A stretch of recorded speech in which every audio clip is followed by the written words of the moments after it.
Miren, amigos, Anderson Xavier 7965 nos envió esto. Miren, ¿crees que si Alemania hubiera resistido 6 meses más, Estados Unidos habría lanzado una bomba atómica sobre Alemania?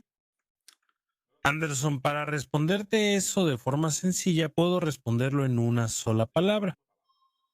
Sí, sí, lanzarían la bomba atómica en Alemania, sí. Porque fue propuesta con ese propósito. Fue creada directamente con ese propósito. Y los proponentes del proyecto Manhattan llevaron esa petición al gobierno justamente con ese propósito. Entonces, sí, la preocupación era que los alemanes estuvieran desarrollando, ¿no? Potencialmente una bomba atómica propia. Eso empezó a desmoronarse alrededor de 1942 con las primeras informes de inteligencia que venían de Europa.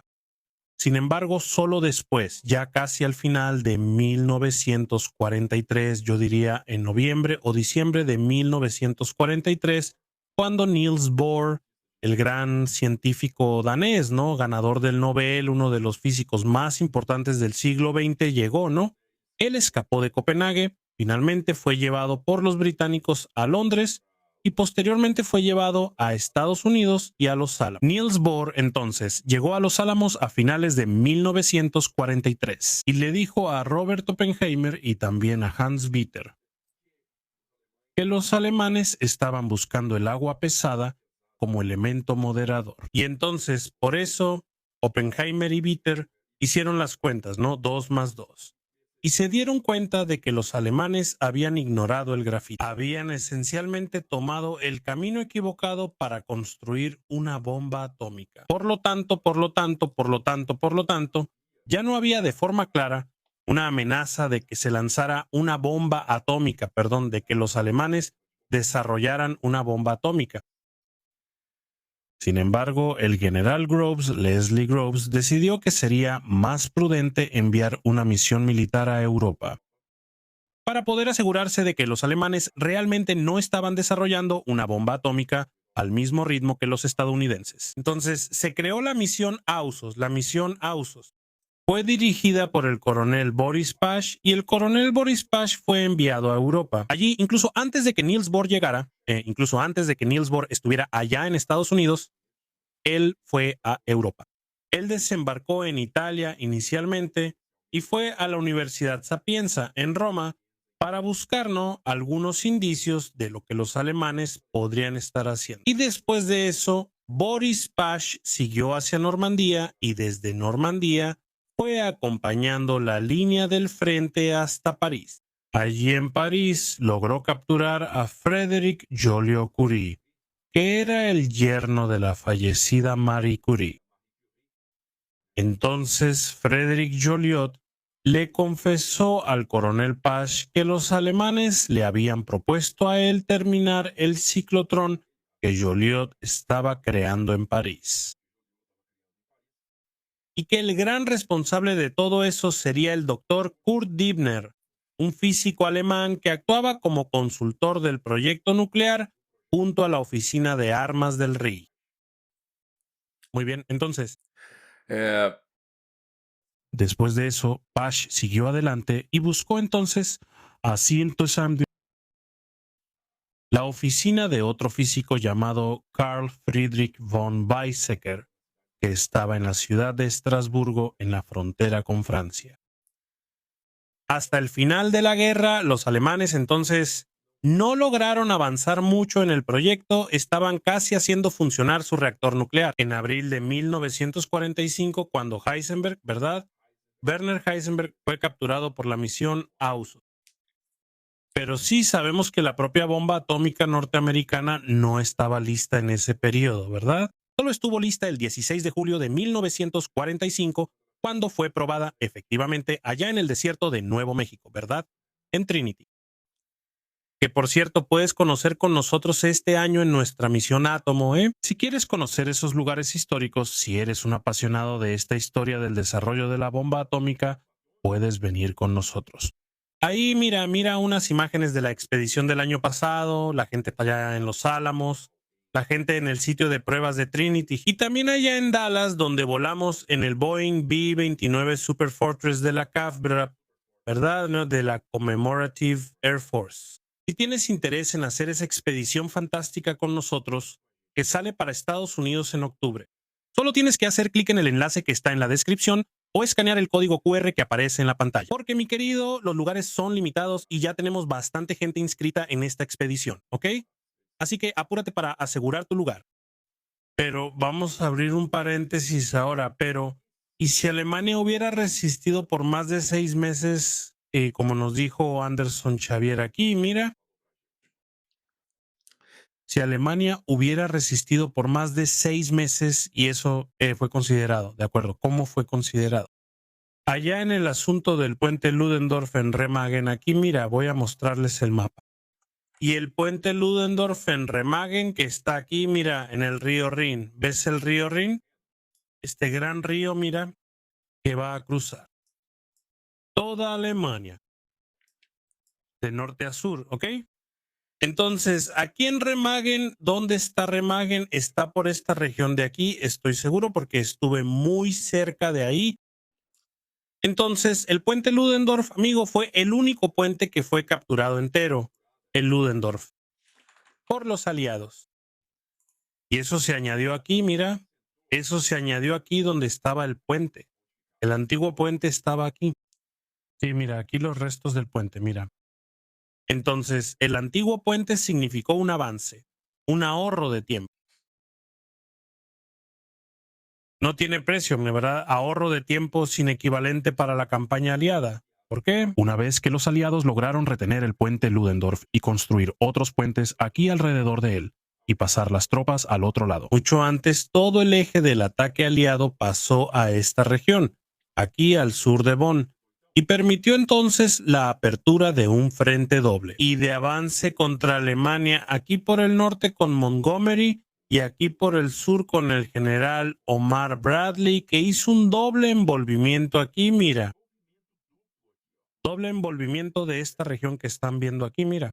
Esta región de Dortmund, Essen, Oberhausen, Düsseldorf, que es considerada el área industrial del Ruhr, del Valle del Ruhr. Aquí, mira, está la gran parte, la gran mayoría de las industrias armamentistas de Alemania en el oeste del país. Y esto aquí fue rodeado rápidamente después de que cruzaran el río. ¿Está bien? Que cruzaron el río. Ahora, imagina si eso no sucediera.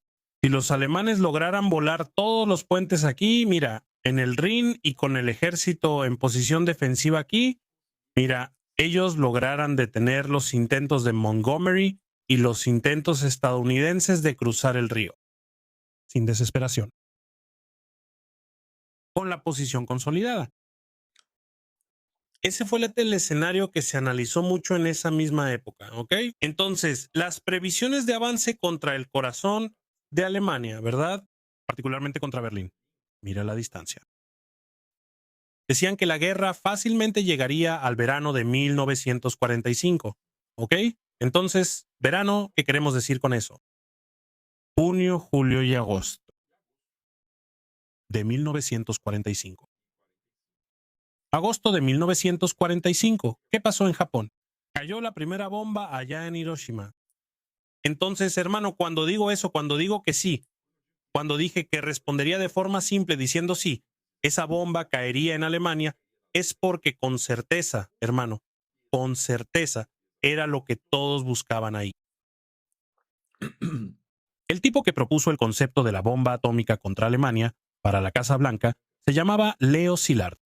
Leo Szilard era un judío húngaro que vivía en Alemania, refugiado en Estados Unidos, que sentía odio, un odio intenso contra los alemanes y Hitler. Entonces, una vez que Alemania se rindió en mayo, amigos, ¿sabes lo que hizo Leo Szilard? Leo Szilard empezó a pasar una lista de firmas para que la bomba atómica no fuera lanzada contra Japón, porque él pensaba que era un exceso. Pero él no tenía ningún escrúpulo en lanzar esa bomba contra Alemania. ¿Entiendes? Entonces, la moral de Leo Szilard, los parámetros morales de Leo Szilard eran básicamente de regiones, ¿no? básicamente de nacionalidad, mientras es plenamente aceptable lanzar una bomba atómica sobre una ciudad alemana, es condenable lanzar una bomba atómica sobre una ciudad japonesa. ¿Quién más pensaba así? Algunos otros científicos. Porque hay un espectro ahí, ¿verdad? No es simplemente así. Quienes quieren lanzar la bomba en Japón y quienes no quieren lanzar la bomba en Japón. En realidad, existía un grupo de entusiastas de lanzar la bomba en Alemania y otro grupo que no era muy entusiasta de usar la bomba en otro lugar. No muy entusiasta. Son unos tipos como Szilard que dicen que no la lancen, ¿ok? Entonces, mucha gente, amigo, cuando Alemania se rindió, muchos de los científicos judíos, incluso, cuando Alemania se rindió en mayo, abandonaron el proyecto y dijeron, esto ya no tiene más utilidad. Me voy, me largo de aquí. Y entonces el proyecto tuvo que continuar a la fuerza, ¿verdad? Oppenheimer tuvo que aguantar ahí, ¿no? Contener la estampida, mantener el corral cerrado para poder terminar la bomba lo antes posible. Y entonces Oppenheimer, el propio Oppenheimer, hermano, que hoy en día dices, oye, Oppenheimer se arrepintió de haber lanzado la bomba en Japón, ¿verdad? Oppenheimer es humanista. Ajá, ajá. Hay un libro que acabo de leer aquí, que es La creación de la bomba atómica de Richard Rhodes. Es la Biblia de la bomba atómica. Y en él hay un capítulo llamado Los males de esta época. Y en ese capítulo se discute cómo Robert Oppenheimer, en calidad de director allá en Los Álamos, quedó encargado de hacer un estudio sobre la imposibilidad, digamos así, la inviabilidad de construir un objeto, un explosivo atómico. ¿Qué se haría con ese material altamente radiactivo que se había producido ahí? ¿Qué uso podrían darle a ese material altamente radiactivo contra el enemigo?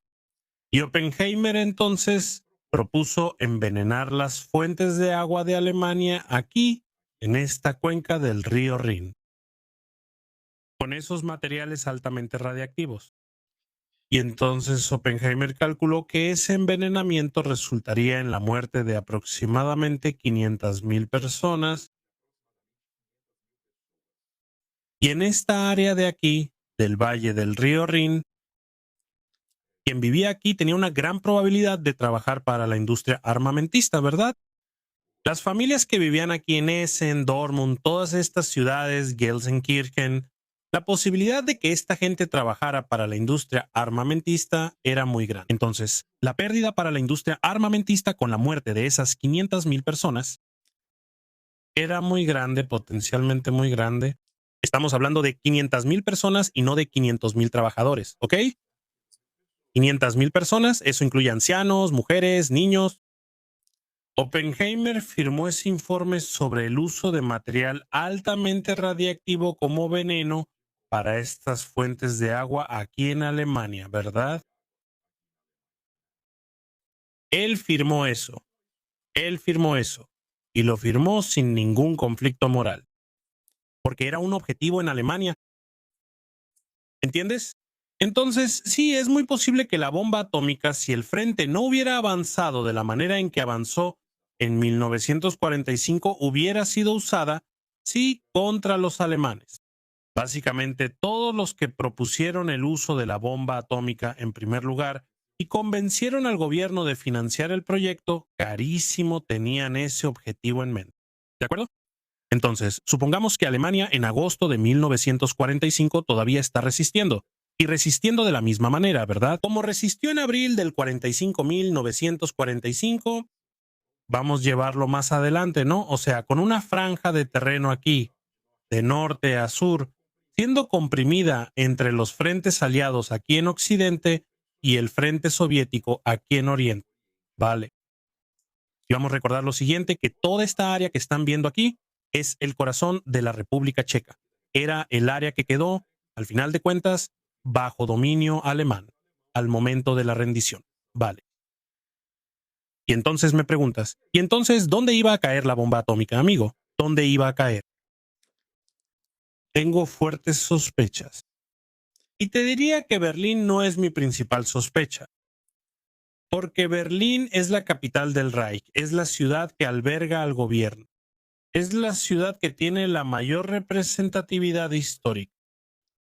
Para Alemania, entonces creo que sería salvada como objetivo secundario, dado que los objetivos industriales podrían ya estar, ¿no? Al menos parcialmente en manos de los aliados, ¿no? Aquí en Occidente, y tomando en cuenta lo que nuestra propia línea de tiempo mostró, creo que el objetivo sería esto de aquí.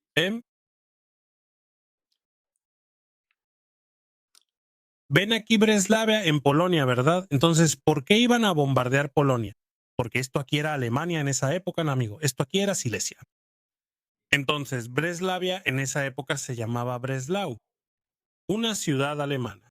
Y además, no era solo Breslau, era Festung Breslau, Fortaleza Breslau. ¿Por qué? Porque Hitler había declarado la ciudad una fortaleza, no debía rendirse.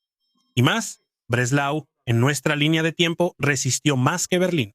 Berlín se rindió el 2 de mayo de 1945, mientras Breslau siguió luchando.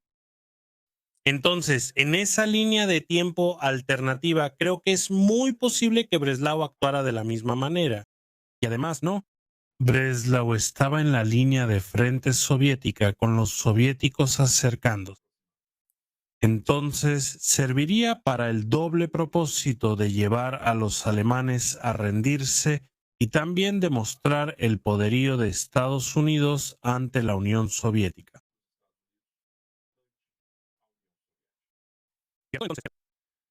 Entonces, esa es mi respuesta, es lo que pienso sobre esa posibilidad.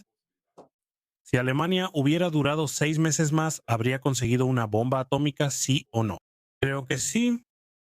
Si te gustó esa respuesta y quieres aprender aún más sobre historia militar, puedes comprar mi libro El átomo como arma, que te enseñará todo sobre la creación, desarrollo y uso de las bombas atómicas en la Segunda Guerra Mundial. Está a la venta en la tienda de WeClap en el enlace de la descripción y también por el código QR en la pantalla. Y si quieres este libro autografiado con una dedicatoria para ti, solo manda un correo a saladeguerra@gmail.com con tu código postal para poder calcular el costo de envío.